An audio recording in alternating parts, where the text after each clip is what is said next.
Olá, sejam todos muito bem-vindos. Hoje a gente vai mergulhar na análise de Provérbios, capítulo 1. É uma passagem fundamental, sabe? Para quem está buscando entender o que a Bíblia diz sobre sabedoria, esse é o ponto de partida. Então, para a gente se situar, estamos no Antigo Testamento, no livro de Provérbios, capítulo 1. Olha só, para a gente não se perder e entender bem a fundo o que esse capítulo quer dizer, nós dividimos a nossa conversa em 5 partes, 5 temas centrais. Vamos começar vendo qual é o propósito do livro, depois o ponto de partida de tudo, a armadilha que ele descreve, a voz da sabedoria e, por fim, as consequências de não ouvir essa voz. Bom, vamos lá. A primeira coisa que chama a atenção é que o capítulo já começa se apresentando. É como se fosse uma declaração de missão, sabe?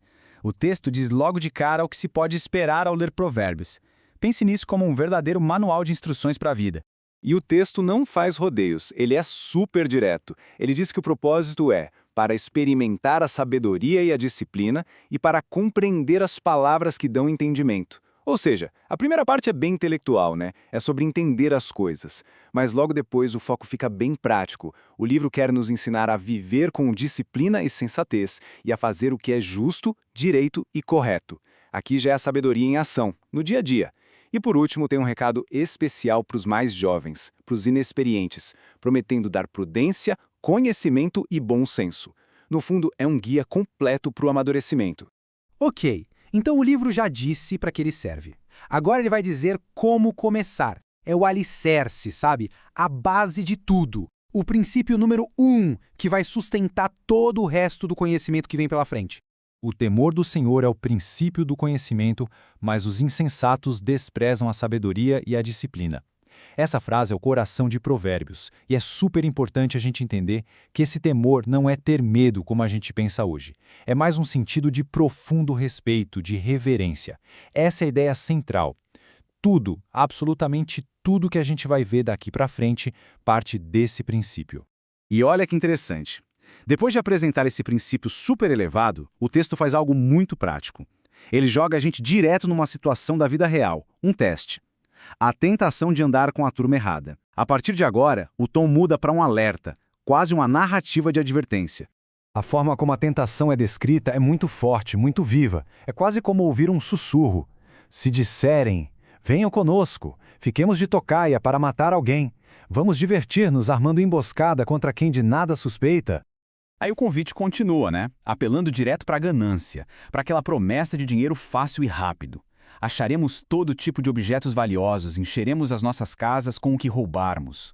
E aqui a gente vê o contraste de forma bem clara. De um lado, a promessa, riqueza fácil, camaradagem no crime. Do outro, a realidade nua e crua que o texto aponta. O caminho dos gananciosos, como está escrito ali, é que quem assim procede a si mesmo se destrói. É uma ironia tremenda, né? A armadilha que eles armam para os outros é, na verdade, para eles mesmos. Agora, a gente tem uma virada total de cenário. A gente sai daquele beco escuro, daquele sussurro da tentação e vai para a rua, para a praça pública. E lá, uma nova personagem aparece. É a própria sabedoria, falando em voz alta, clamando para ser ouvida.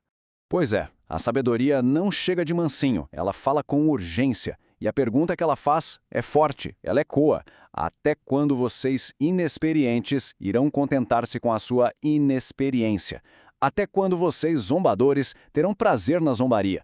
E vocês tolos, até quando desprezarão o conhecimento?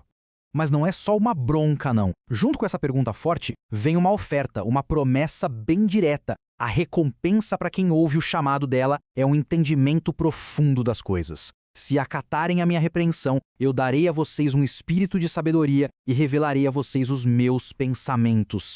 Então o capítulo já mostrou os dois convites, certo? O dos pecadores e o da sabedoria. Agora ele vai detalhar o que acontece com quem escolhe ignorar a voz da sabedoria. E aqui o clima pesa, o tom fica bem sério, quase trágico. A reação da sabedoria, quando ela é rejeitada, é descrita de um jeito que chega a ser chocante, bem duro. Eu, de minha parte, vou rir-me da sua desgraça.